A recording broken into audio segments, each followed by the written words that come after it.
ក៏ក្រាខ្លាំងលោកសយសុភាពរងការរិះគន់ខ្លាំងក្រោយលោកស្នើឲ្យដកតំណែងឪពុកជនល្មើសស្រាប់តែលោកផៃវណ្ណៈក៏បានដាក់ចំទៅលោកសយសុភាពបែបនេះថា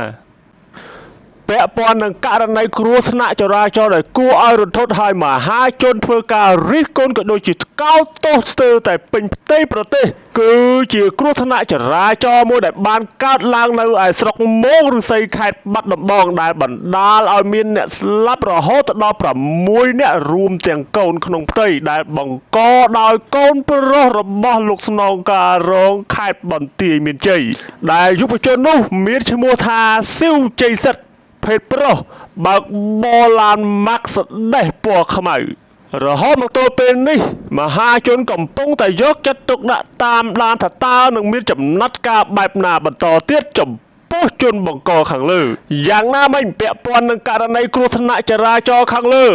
លោកសយសុភាពឯនេះវិញក៏រងការរិះគន់ខ្លាំងដែរដែលពាក់ព័ន្ធជាមួយនឹងការស្នើឲ្យដកតំណែងឪពុកជនល្មើសដែលនៅក្នុងនោះលោកសយសុភាពបានធ្វើការបង្ហោះសំណេរដែលមានខ្លឹមសារថាខ្ញុំស្នើសុំឲ្យក្រសួងមហាផ្ទៃដកតួនាទីឪពុកជនល្មើសផងដែរមុនបន្តដំណើរក្តីតាមផ្លូវតុលាការគ្រាន់តែលោកសយសុភាពបង្ហោះសារបែបនេះភ្លាមមហាជននៅក្នុងបណ្ដាញសង្គម Facebook បានផ្ទុះការរិះគន់ដោយអ្នកខ្លះលើកឡើងបែបនេះថាលើសហើយពូលើសហើយពូហើយអ្នកខ្លះទៀតបានបន្តទៀតថាខ្ញុំគាំទ្រលើចំណាត់ការជនបង្កតែខ្ញុំមិនគាំទ្ររឿងទាញឪពុកជនបង្កមកពាក់ព័ន្ធនោះទេហើយក៏មានគណនី Facebook មួយទៀតក៏បានបញ្ចេញមតិបែបនេះផងដែរថា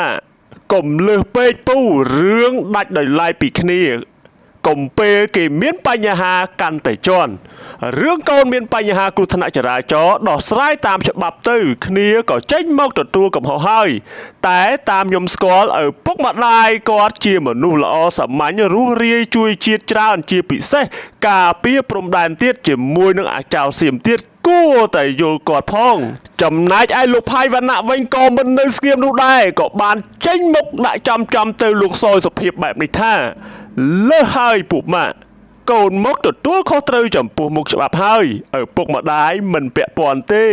កុំពង្រីកបញ្ហាសូម្បីតែលោកជំទាវហ៊ុនស៊ីណាតក៏បានលើកឡើងពីករណីនេះផងដែរថាមិនគួរណាបយកឪពុកម្ដាយមកពាក់ព័ន្ធជាមួយនឹងកូនបែបនេះនោះទេ